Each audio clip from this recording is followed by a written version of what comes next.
विटेवरी उभा तैसा लावण्याचा गाभा, पायी ठेवून या माता अवघी वारली चिंता.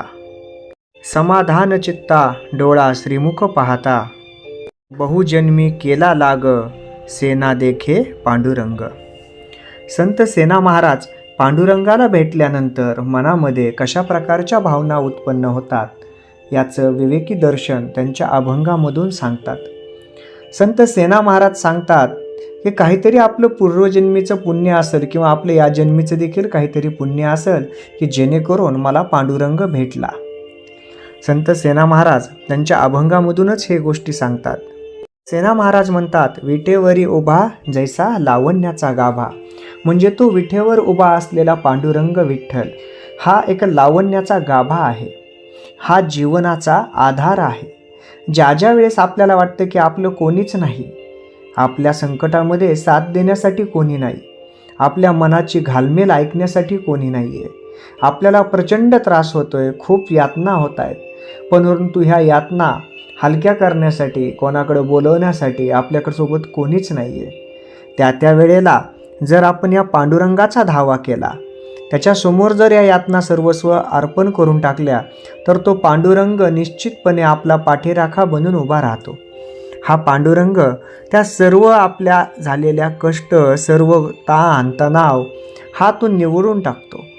म्हणून संत सेना महाराज म्हणतात की हा जो विठेवर उभा आहे ना, तो लावण्याचा गाभा आहे, जीवनाचा खरा आधार आहे.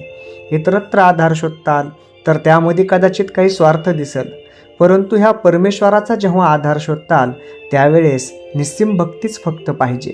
आणि खरा आधार काय असतो, देव काय असतो, एक अलौकिक अशी शक्ती काय असते, आत्मविश्वास काय असतो, मनाचं खच्चीकरण होत असताना मनाला साथ देणारी ऊर्जा काय असते, या सर्व गोष्टींचं उकल हा केवळ पांडुरंगाच्या नामस्मरणानं होईल. पायी ठेवून या माथा अवघी वारली चिंता. या पुढे जाऊन संत सेना महाराज म्हणतात की या पांडुरंगाच्या पायावर माथा ठेवल्यानंतर सर्व चिंता दूर निघून जाते. कारण देवा आहे, जे काही आहे हे तू दिलेलं आहेस, हे तूच निवारून टाक. अशी जेव्हा आर्त हाक आपण त्याला घालतो तेव्हा तो देखील त्या हाकेसाठी जागा असतो. म्हणून काही वाईट कर्म न करता जर सर्वस्व त्या पांडुरंगावर सोडून दिलं तर तो निश्चितपणे या सर्व गोष्टीसाठी आपल्यासोबत उभा असेल. फक्त गरज काय तर आपल्या चांगुलपणाची आणि प्रामाणिकपणाची. नीट वागलं तर देव देखील आपल्या मदतीला येत असतो. समाधान चित्ता डोळा श्रीमुख पाहता. जेव्हा या डोळ्यांनी त्याचं श्रीमुख पाहतो तर त्यावेळेस आपल्या मनाला, आपल्या चित्ताला पूर्णपणे समाधान प्राप्त होतं. जेव्हा एक मनातली आर्त हाक, मनामधली ऊर्जा जेव्हा बाहेर काहीतरी शोधत असते, त्या ऊर्जेला जर व्यवस्थित ठिकाणी जर आपल्याला न्यायचं असेल आणि जीवनाचं खरं सुख किंवा समाधान, आनंद कशात आहे हे जर शोधायचं असेल तर त्यासाठी तर पांडुरंगाचं श्रीमुख पहा. जेव्हा जेव्हा तुम्ही त्या विठ्ठलाचं मुख पाहता, त्या विठ्ठलाचं तोंड पाहता, तेव्हा तुम्ही बघा एक अलौकिक अशी चेतना आपल्या अंगात संचारते आणि खरंच प्रत्यक्ष पांडुरंग समोर उभा राहिल्यासारखा दिसतो आणि मनाला एक तजेलता प्राप्त होते. सर्व चिंता दूर निघून जातात, आपण स्वभान विसरून जातो आणि तोच खरा आपल्या जीवनाचा अंश असतो. त्याच अंशामध्ये जर जीवन जगायचं असेल तर व्यवस्थितपणे राहावं लागेल. इतरांना लुटून लुबाडून असलं जीवन प्राप्त नाही व्हायचं. शेवटी संत सेना महाराज म्हणतात, बहुजन्मी केला लाग सेना देखे पांडुरंग. म्हणजे अनेक जन्मांची ही पुण्याई आहे.